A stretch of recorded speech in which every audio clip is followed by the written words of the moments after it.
Brexit. It happened, and I don't like it. But it happened and I accept it, that I do. I hope one day we could rejoin, but it won't be in my lifetime. But what does Brexit actually mean for the likes of you and I, who like to travel between the UK and the EU, with maybe some, well, cheddar cheese in your pocket or a ham sandwich? Welcome to the Brexit, sir, as a Dutchman once said. Well, importing stuff into the UK is still rather easy, since post-Brexit checks haven't actually been applied yet. Yes, that can was kicked down the road yet again. But let's say you want to bring some meat, fish, cheese, for instance, or products of animal origin into the United Kingdom. Well, actually, you can actually do that. It's not restricted as yet. No. But it has to be under the value of £390. You see, it's about personal consumption, you see. If it's over that, you have to pay a duty and VAT. Make sure you got your receipts. But don't forget, though, the products can't be like a slice of cheese off a block. No. It has to be packaged with clear labelling, so we know exactly what it is. Now, alcohol and tobacco. Well, there used to be the old booze runs years ago. We used to smuggle it all in. And then we were a part of, single market and the customs union, what have you. And the limits got lifted. But now they've been reapplied, that they have. Well, you can bring 42 litres of beer. It's quite a lot of beer, I suppose. 18 litres of wine. 4 litres of spirits, about 6 bottles. And 9 litres of sparkling wine. Or fortified wine, such as port and what have you. Up to the percentage of 22%. Okay, it's not great. I wouldn't say it's a benefit of Brexit because you've now got restrictions, whereas before you didn't have restrictions. You pretty much bring whatever you're flipping like. Go over with a van and fill it up if you wanted to. There wasn't really anyone to stop you. But now there is. Especially if you want to import stuff into the EU. Because at the end of the transition period, the EU applied the post-Brexit checks immediately. As such, all animal products, products of animal origin, meat and dairy, what have you, is now prohibited. You can't take it into the EU. No. And that includes all products that contain it, including your Walker's cheese and onion crisps that might have cheese powder as one of the flavourings. Prohibited. It's crazy, isn't it, eh? Now, it also includes your Haribos that may or may not, depends on the Haribo variety. It may contain gelatin, a product of animal origin. Prohibited. Chocolate contains milk. Prohibited. Also, if you want to take a bit of greenery with you, I don't know, your ficus or whatever it might be. Ficus, however you say it. Your plants happen to be in a pot. No, can't take it. You can't take plants, so you can't take plants in pots. No soil. Not allowed to import soil. Also, wooden products can still have the bark on. Can't import that stuff into the EU either. Flowers, no yeast, no. None of that stuff. All tractors with mud on the tyres or machinery that happen to be muddy. No. But what is allowed into the EU is, processed foods, canned foods, and foods that happen to be sealed. No meat, though. No.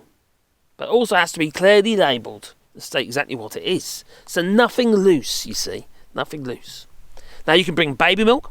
So if you're mum and you listen to this and you think, oh my God, what am I going to do about my baby milk? Because you haven't been breastfeeding or whatever. Breastfeeding instead is a better idea if you haven't lost it already. Well, anyway, 2 kilos of baby milk you're allowed to bring with you. But don't worry, you can buy baby milk in pretty much any supermarket. You really can. Yes, we do have supermarkets here in France. Yeah, and most EU countries sell baby milk. So don't worry too much, as long as you've got enough to get you by. So 2 kilos is probably going to be enough, isn't it? Honey, you can bring a jar of honey over, for instance. It's all about personal consumption, small quantities. The idea is it's something you can consume while you're here in the EU. Eggs, same difference, personal, small quantities. But also you can import stuff like bananas, coconuts, pineapples and dates. But there's a lot of fruit stuff that you cannot. There'll be a list. And I'll leave a link in the description down below with the various information. Pet food is restricted unless it is for dietary purposes. Maybe your dog's got IBS or it's a celiac or something like that, allergic to wheat or gluten or whatever it might be. But then you can bring specialised foodstuffs with you. Obviously, it's limited. Do you know what? You can still bring fish into the EU. You've got a 20 kilo allowance. Now, what got me a little bit is that 20 kilos, that's a flippin' big fish. You know, 20 kilo of fish. You're not going to take that on in the flippin' aeroplane, are you? Flapping about. No, all greasy and smelly. Greasy, slimy and smelly. Yeah. But also, the other thing got me about it is you can either take 20 kilos or one fish. It can be a 1 kilo fish. So if you've got, I don't know, 19 kilo fish and a 1 kilo fish, you can only bring one or the other. Obviously, you're going to choose the 19 kilo fish. I don't know why that is, but anyway, that's the rule. So, alcohol, 16 litres of beer, 4 litres of wine, and 1 litre of spirit, and fortified wine is 2 litres. It's much reduced than what you can take into the UK. Now, the UK might change its rules in the future, you see, because of so-called sovereignty, so independent and all that, apparently. Make its own rules, might have, even though it took a major part in making the rules here in the EU. In fact, they lobbied a lot of the rules that are actually applied in the EU anyway. Such as animal rights, for instance. Animal testing, for instance. They all instigated under Tony Blair in 1998. No, apparently you don't like it. No. Oh, go figure. Well, I will be making another video actually soon about moving to France, because that's quite complicated. So I won't cover it in this one. I'll make the video too long. But there's things to be thinking about. There's rules of origin. That's something you might need to bear in mind. Phytosanitary, most definitely. You might need to bear that in mind. And I will be putting a link in the description to this information. But one more thing is regarding the value of what you're allowed to bring. Now, as an individual, you're allowed to bring €430 per person of value.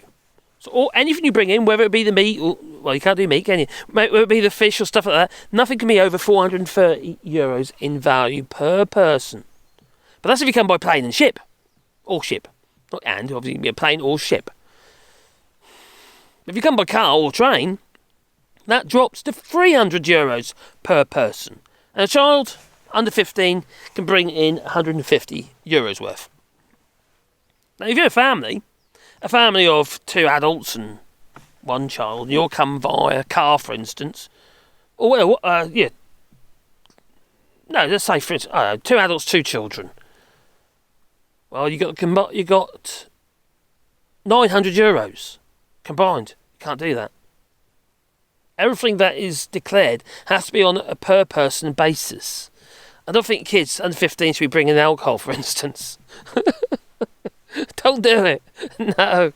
I don't think that's personal consumption, is it? No. Anyway, what say you? Please leave in the comments down below. I hope the video was useful. And I will leave a link in the description. And I'm making a series of these kind of more useful videos instead of my Brexit rants. Or as well as, but, sort of mixing it up a bit. So I hope they're of use. I'll leave a link in the description so you can have a look for yourself. But also, just be careful and do your own research, because you can get caught out and it can be costly. You don't want to be taking stuff over that you think you're going to get into the EU, just like my flippin' friend has recently tried to do. Tried to bring a sofa in, a brand new sofa from I should mention it earlier, from the UK into the EU. Brand new sofa, cost them $2,000. They can bring in. So it's over the actual limit. They've already travelled all the way up from Birmingham, sorry, to get to Dover. So got all those costs, the cost of obviously their trip and stuff, and they didn't have the paperwork. They couldn't do it unless they want to pay all the duty on top of it, which they refused to do. So there you go. Some people just don't think, do they?